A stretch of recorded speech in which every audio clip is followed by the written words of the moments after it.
상상조차 어려운 이 세상 가장 깊은 절망의 한가운데서 과연 한 인간이 어찌 그토록 순수한 평화를 발견할 수 있었을까요? 모든 것이 산산이 부서지고 무너져 내리는 순간에도 결코 파괴되지 않는 인간 내면의 굳건한 평화가 정말 존재했던 것일까요? 오늘 저희는 허구가 아닌 실제 기록 속에 고스란히 담겨있는 한 여성의 믿기 힘든 여정을 들려드리려 합니다. 극한의 고통 속에서 피어난 인간 정신의 놀라운 경지와 치유의 기적을 생생하게 만나보실 수 있을 겁니다.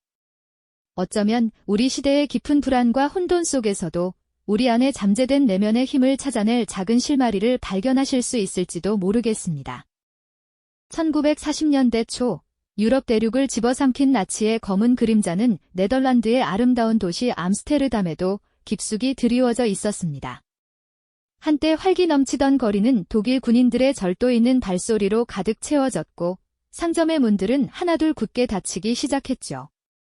특히 유대인들이 운영하던 상점들은 아예 폐쇄되거나 그들의 이름이 지워지는 비극을 맞이해야 했습니다. 도시의 풍경은 점차 억압적이고 숨막히는 분위기로 변해갔고 사람들의 얼굴에는 알 수 없는 불안과 공포가 드리워졌습니다. 누구도 내일을 기약할 수 없는 불확실성의 시대가 찾아온 것이었습니다. 이러한 암스테르담의 잿빛 현실 속에서 한 젊은 여성이 고뇌하고 있었습니다. 그녀의 이름은 에티 힐레숨. 당시 26살이었던 그녀는 뛰어난 지성과 자유로운 영혼을 가진 문학도이자 지식인이었습니다. 러시아 문학을 사랑했고 철학적 사유에 깊이 몰두했으며 세상의 아름다움을 온몸으로 느끼려 했던 존재였죠. 하지만 시대의 거대한 폭력은 그녀의 내면에도 그림자를 드리웠습니다. 외부의 공포가 확산될수록 에티는 설명하기 어려운 심리적 불안과 혼란에 시달리기 시작했습니다. 깊은 우울감과 함께 삶의 의미에 대한 회의감에 빠져들었죠. 나치의 유대인 박해는 서서히, 그러나 집요하게 에티의 삶을 조여왔습니다. 유대인이라는 이유만으로 시민으로서의 권리를 하나씩 박탈당하고 자유로운 이동은 제한되었으며 언제 닥쳐올지 모르는 위협은 그녀의 일상을 송두리째 흔들어 놓았습니다. 거리를 걷는 것조차 두려움의 연속이었고 매일 밤 불안감에 잠 못 이루는 날들이 이어졌습니다. 친구들과 가족들마저 하나둘 사라져가는 것을 목격하면서 에티는 자신이 살아가는 세상이 점차 거대한 감옥으로 변하고 있음을 뼈저리게 느끼게 됩니다.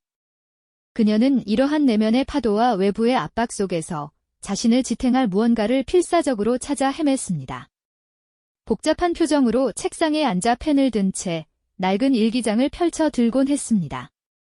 그 일기장은 그녀의 혼란스러운 마음을 토해내는 유일한 통로이자 거친 시대의 폭풍 속에서 그녀 자신을 잃지 않으려는 마지막 몸부림이었죠. 에티 힐레숨의 일기 속에는 시대의 고통과 함께 자신의 내면을 깊이 들여다보려는 한 인간의 절실한 노력이 고스란히 담겨 있습니다. 그녀는 과연 이 어둠 속에서 어떤 빛을 찾아낼 수 있었을까요? 다음 이야기에서 계속해서 그 여정을 함께 따라가 보시죠.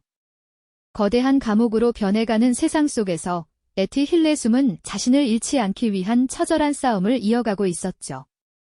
바로 그때 그녀의 삶에 예상치 못한 전환점이 찾아옵니다. 심리치료사이자 영적인 안내자였던 율리우스 스피어와의 만남이었죠.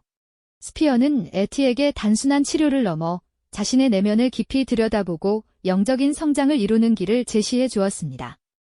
그는 에티가 겪는 불안과 혼돈의 근원을 외부가 아닌 자기 내면에서 찾도록 이끌었죠.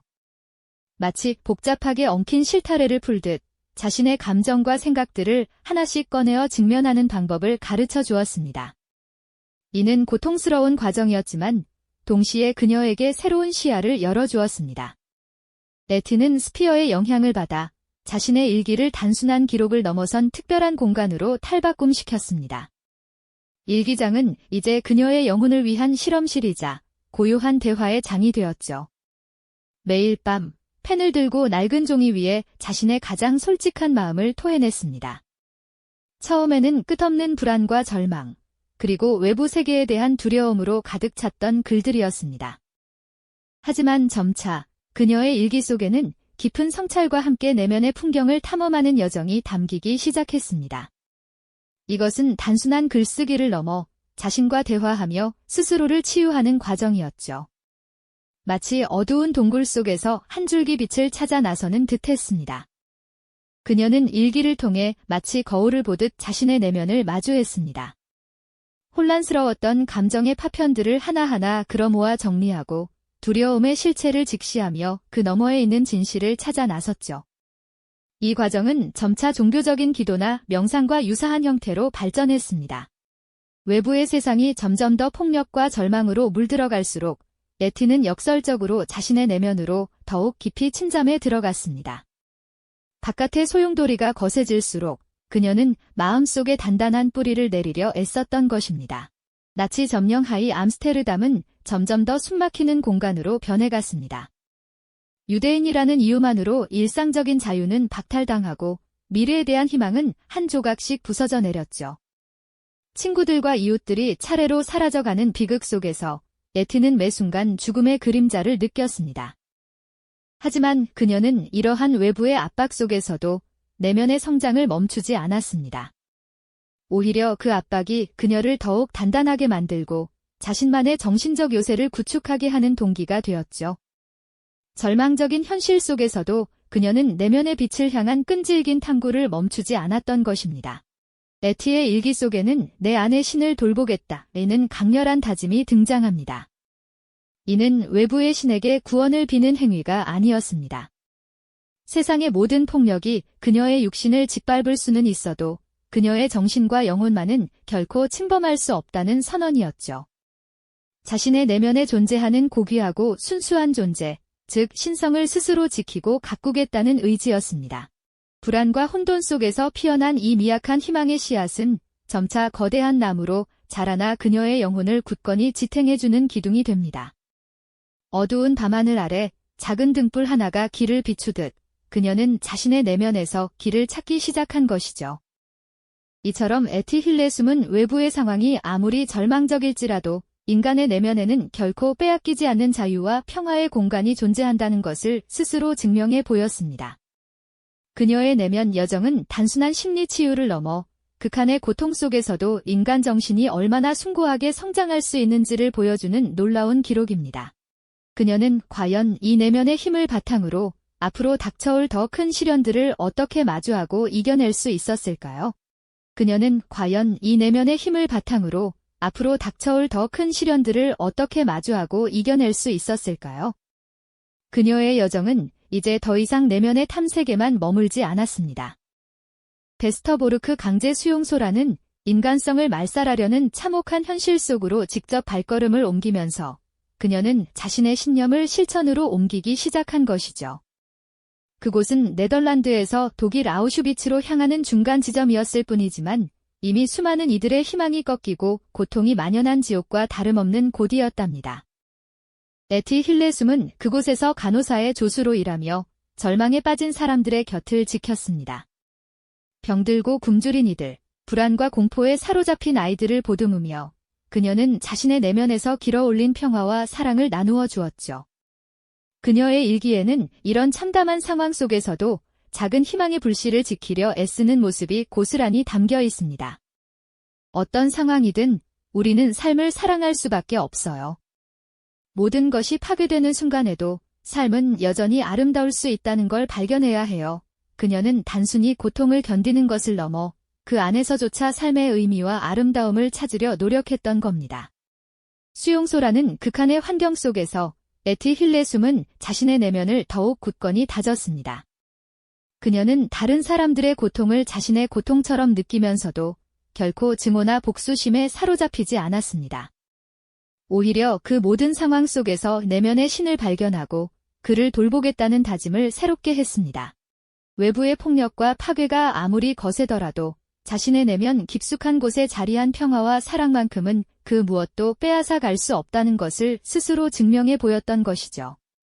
이것이야말로 진정한 인간 정신의 승리가 아닐까요?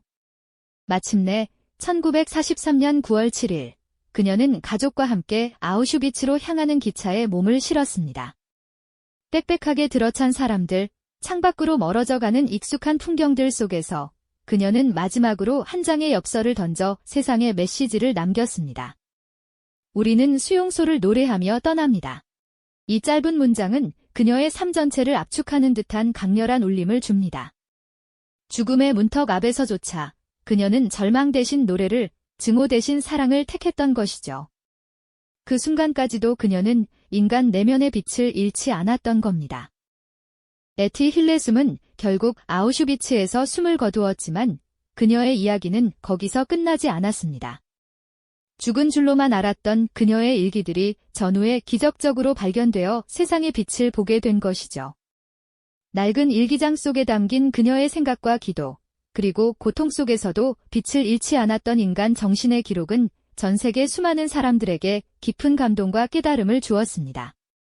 그녀의 일기는 단순한 개인의 기록을 넘어 인간이 상상할 수 있는 최악의 상황 속에서도 어떻게 내면의 평화를 지키고 사랑을 실천할 수 있는지 보여주는 살아있는 증거가 된 것입니다. 그녀의 이야기는 우리에게 깊은 질문을 던집니다. 진정한 치유와 기적은 외부 환경의 변화가 아니라 극한의 고통 속에서도 흔들리지 않는 내면의 평화와 사랑을 찾아내는 인간 정신의 불굴의 의지에 있다는 것을요. 에티 힐레숨은 우리에게 삶의 가장 어두운 순간에도 우리 각자의 내면에는 결코 빼앗길 수 없는 평화와 치유의 공간이 존재한다는 사실을 알려주었습니다. 그녀의 이야기는 수십 년이 지난 지금도 우리에게 묻습니다. 당신의 내면에는 어떤 평화가 존재하나요? 이처럼 인간의 정신은 예상치 못한 방식으로 시련을 극복하고 치유의 기적을 만들어냅니다. 이 영상이 도움이 되셨다면 좋아요와 구독 부탁드립니다. 여러분의 응원이 제게 큰 힘이 됩니다. 다음 영상에서도 더 유용한 정보를 공유하겠습니다. 감사합니다.